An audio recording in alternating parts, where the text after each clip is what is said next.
ஹரி ஓம். அனைவருக்கும் நமஸ்காரம்.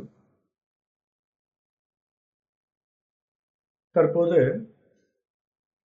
முண்டக உபநிஷதம் பார்த்து கொண்டிருக்கின்றோம். கடந்த பாடங்கள்ல முண்டக உபநிஷதத்தின் முதல் பகுதியில் 2 அத்தியாயங்களை பார்த்து முடித்தோம். இப்போ இன்றைய வகுப்புல முண்டக உபநிஷதத்தின் 2வது பகுதியில் முதல் அத்தியாயம் பார்க்க இருக்கின்றோம். இப்ப இந்த 2ஆம் பகுதியில் வருகின்ற முதல் அத்தியாயம் ஜோதியும் சுடரும் அப்படிங்கிற தலைப்புல தொடங்குது. இப்ப இந்த அத்தியாயம் ரொம்ப ஆழ்ந்த சிந்தனையை பற்றி கூறப்போகின்றது. அந்த ஆழ்ந்த சிந்தனை எதற்காக அப்படின்னு பார்த்தீங்கன்னா, அடுத்த அத்தியாயத்தில் காணப்போகின்ற தியான முறைகளுக்கு இந்த ஆழ்ந்த சிந்தனை ஒரு சிறந்த அடித்தளமாக அமைகின்றது. அப்ப அது என்ன சிந்தனை? அந்த சிந்தனை என்பது நாம் தெய்வீகமானவர்கள் என்பதுதான் அது. சுவாமி விவேகானந்தர் சொல்றார் இதை பத்தி.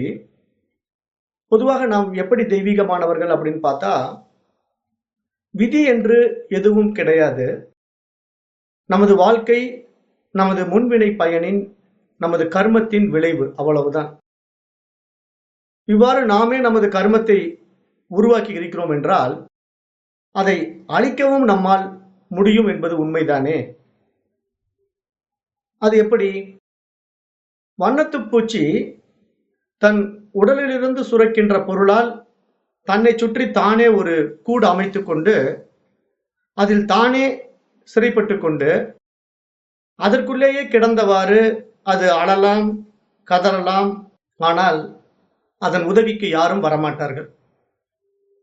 இறுதியில் அதுவே தன் நிலையை உணர்ந்து ஞானம் பெறுகின்றது. எப்படி? அது ஒரு அழகிய வண்ணத்து பூச்சியாக மாறி வெளிவருகின்றது.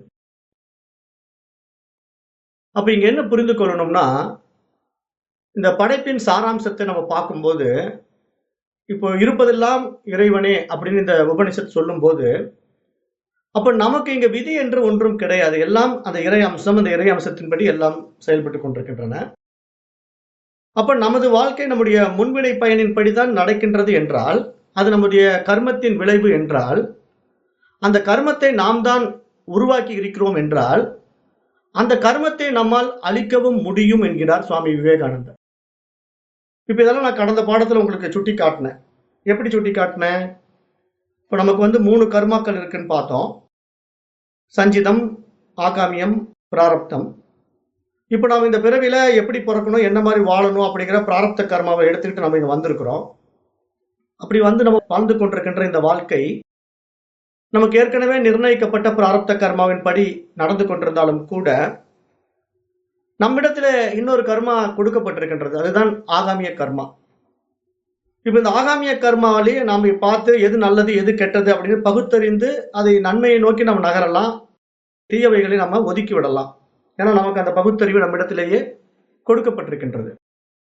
அப்ப அந்த பகுத்தறிவை மையமாக வைத்துத்தான் இங்க சுவாமி விவேகானந்தர் சுட்டி காட்டுறாரு.